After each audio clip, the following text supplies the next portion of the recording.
আমরা যারা কথা বলতে একটু পছন্দ করি তারা প্রায়ই ভুলে যায় যে আমাদের সামনের মানুষটি আমাদের কথা শুনে আবার বিরক্ত হচ্ছে না তো।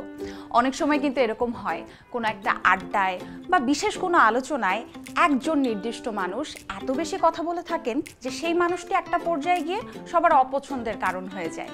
তাই চলুন আগে থেকে জেনে নেই আপনার কথায় শ্রোতা বিরক্ত হচ্ছে না তো।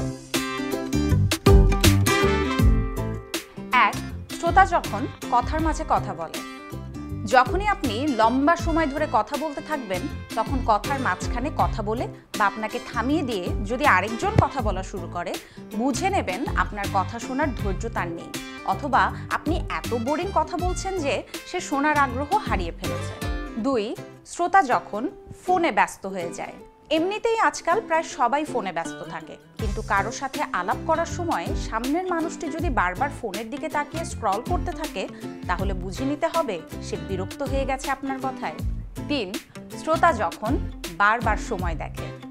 আপনি কথা বলার সময় শ্রোতা যদি কিছুক্ষণ পরপর ঘড়িতে সময় দেখে তাহলে বুঝে নেবেন সে বিরক্ত, আপনার কথা সে শুনতে চাচ্ছে না বা মন দিয়ে শোনার আগ্রহ হারিয়ে ফেলেছে। চার, আপনাকে থামিয়ে দেয়া বা বাচাল বলে অভিযোগ করা। আপনার কথায় অনেক বেশি বিরক্ত হয়ে গেলে শ্রোতা আপনাকে থামিয়ে দেওয়ার পাশাপাশি আপনাকে বাচাল বলেও অভিযোগ করতে পারে। বন্ধু হলে খুব হেসে হেসেই বলে দিতে পারে, তুমি তো বেশি বাচাল, কথা শুরু করলে আর থামতেই চাও না। তাহলে আপনি এখন কি করবেন? কথা বলা বন্ধ করে দিবেন? একদমই না। আপনাকে খেয়াল রাখতে হবে আপনার কথায় সামনের শ্রোতা যেন বিরক্ত না হয়। একটা প্রবাদ আছে, a good conversation can change your life, অর্থাৎ ভালো কথোপকথন আপনার জীবনকে কিংবা আপনার দৃষ্টিভঙ্গিকে বদলে দিতে পারে। তাহলে এবারে জেনে নেই অন্যরা যেন বিরক্ত না হয় বা বিরক্ত হচ্ছে কিনা সেটি বুঝবো কি করে। আপনার আলাপে যেন অন্যরা বিরক্ত না হয় সেই ক্ষেত্রে কিছু বিষয় খেয়াল রাখতে পারেন। এক, আপনার কথোপকথন মূল্যায়ন করুন। কোনো আড্ডায় বা মুখোমুখি আলাপে যাচাই করে দেখুন আপনি কতটা সময় ধরে কথা বলছেন। নিজেকে 3টা প্রশ্ন করতে পারেন। আমি কি বেশি সময় ধরে কথা বলছি? আমি কি শুধু নিজেকে নিয়ে কথা বলছি? আমি কতবার কথার মাঝখানে কথা বলেছি? আপনার কথা কিভাবে শুরু করছেন সেদিকে একটু খেয়াল রাখুন।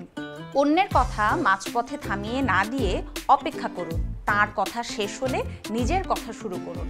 একই সাথে আপনার কথা কিভাবে শুরু করছেন একটু যাচাই বাছাই করুন। আপনি কি মজার কোনো গল্প দিয়ে শুরু করছেন কথা, নাকি কোনো প্রশ্ন দিয়ে? কোনোভাবেই নিজের কথাকে অন্যের বিরক্তির কারণ বানাবেন না। আপনি যখন আলাপ করছেন অন্য কেউ আপনার আলাপে অন্তর্ভুক্ত করুন। আপনি যখন টানা কথা বলতে থাকবেন তখন খুব স্বাভাবিক সামনের মানুষগুলো এক পর্যায়ে বিরক্ত বা ক্লান্ত হয়ে যাবে। তাই চেষ্টা করুন সবাইকে নিয়ে আলাপ করতে। অন্য কেউ অন্তর্ভুক্ত করুন আপনার সাথে। আপনি যখন একটানা কথা না বলে অন্যের মতামত জানতে চাইবেন তখন অন্যরা আর নিজেকে বঞ্চিত মনে করবে না। অন্যের বা শ্রোতার শরীরের ভাষা কিংবা বডি ল্যাঙ্গুয়েজ খেয়াল রাখুন। আপনি যখন কথা বলবেন তখন অন্যদের বডি ল্যাঙ্গুয়েজ বা শরীরের ভাষা খেয়াল করুন।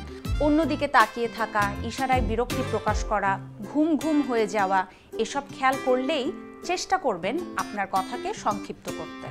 সবশেষে বলা যেতেই পারে, সব সময় যে কথা বলতে হবে বিষয়টা কিন্তু এমন না। মাঝে মাঝে নীরবতাও এনজয় করা যেতে পারে। আপনার কথায় কি কেউ কখনো বিরক্ত হয়েছে, কিংবা আপনি কি কারো কথায় বিরক্ত হয়েছেন? আমাদের কিন্তু জানাতে পারেন কমেন্ট সেকশনে। আজ এখানেই শেষ করছি। প্রথম আলোর সঙ্গে থাকতে চোখ রাখুন প্রথম আলোর ফেসবুক পেজে এবং ইউটিউব চ্যানেলে। থাকুন ভালোর সাথে, আলোর পথে।